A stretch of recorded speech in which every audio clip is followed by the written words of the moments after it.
we find a lot of suffering in the world because we talk about things as good or bad, like dualities, or man or woman. But if you didn't have the other, you wouldn't have the one you like. Like, say you prefer good to evil.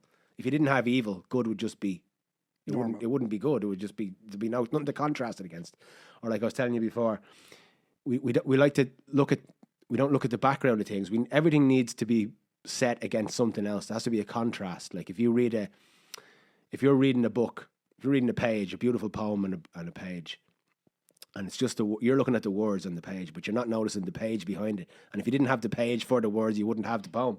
So it's like we tend to think of things as, oh, we want to make the world all good, but you can never make it all good because you need something to contrast it against. Or it's the same with like the male energy and female energy. Like we've talked about, there's a lot of stuff with trans people and people, all the different sexualities and genders and stuff now, which I of course think is because of the dualities are collapsing. Drink. But people like to look at it as this is the world changing out of control and make big claims, and the world is like this now. And I think that's where we get ourselves into trouble sometimes. We try to think as we look at some incident and then we try to paint the whole world through this one viewpoint, and it's impossible, and it makes us suffer. So it's just something I've noticed. I still suffer. I still project onto things. I still make stories in my head, but I do notice that I do it. Which is, it's like I thought about it today. You know, when you're playing FIFA, I know it's a game, but I still lose me shit.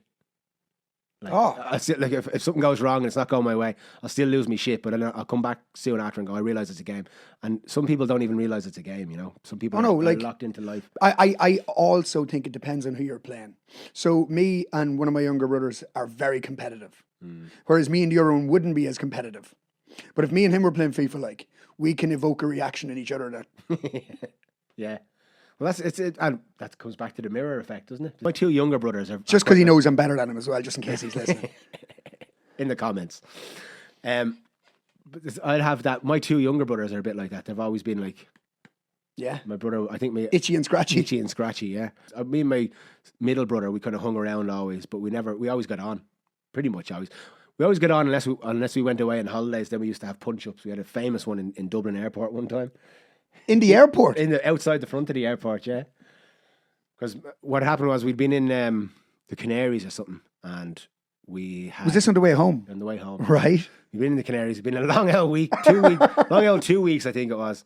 And, you know, everyone, the flight was delayed coming home or whatever, and we were getting picked up outside, and I'd come off the plane, I was a bit worse for wear, and I went and I got a soup and a roll in somewhere in the airport.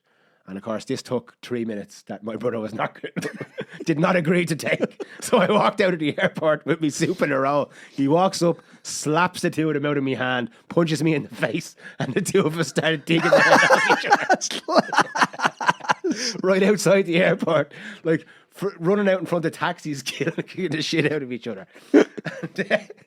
And then a taxi man comes and goes, there's security down there, security down there. So we ended up running down behind the taxi, ran down to the next level and ended up getting picked up there. But again, it happened. And it's happened a few times when we've been away. But once it's over, it's gone. Like we're back to square one. So I know two brothers like that in Cavan. And the two boys were baiting each other one night, and a fella went down to break it up, and the two boys battered your man for breaking it up. That's a huge dynamic now. That's a thing I've noticed in, you know, when if you're fighting with your missus or someone, or if you're fighting with someone that's close to you, and they're really riling you up, but then someone who's not involved gets involved, then you will turn on them immediately. That's a thing that happens all the time. I've seen it happen. I remember I've had relationships where the person was screaming abuse at me, saying the most horrible things, and my ma came in and said, "Excuse me," and I just immediately changed from arguing with this person to turning on me ma. Like you just it's just something in it that you just turn. I was in a situation one night where I could see a guy's girlfriend literally wind him up. Yeah. And I just tried to point it out to him. I was like, I didn't try and point it out to him. I said it to her. I said, which in hindsight, we had all been drinking. And I was like, what are you doing? I was like, you can see he's annoyed. Like, just leave him alone. And he lost the plot then. Like, he's like, who are you talking to? I was like, and then he went for me. I was like, It happens. It happens. So maybe it's accept the world as it is, and don't try and force your opinions on things. That's probably the best advice from that. But it's easier said than done. It is.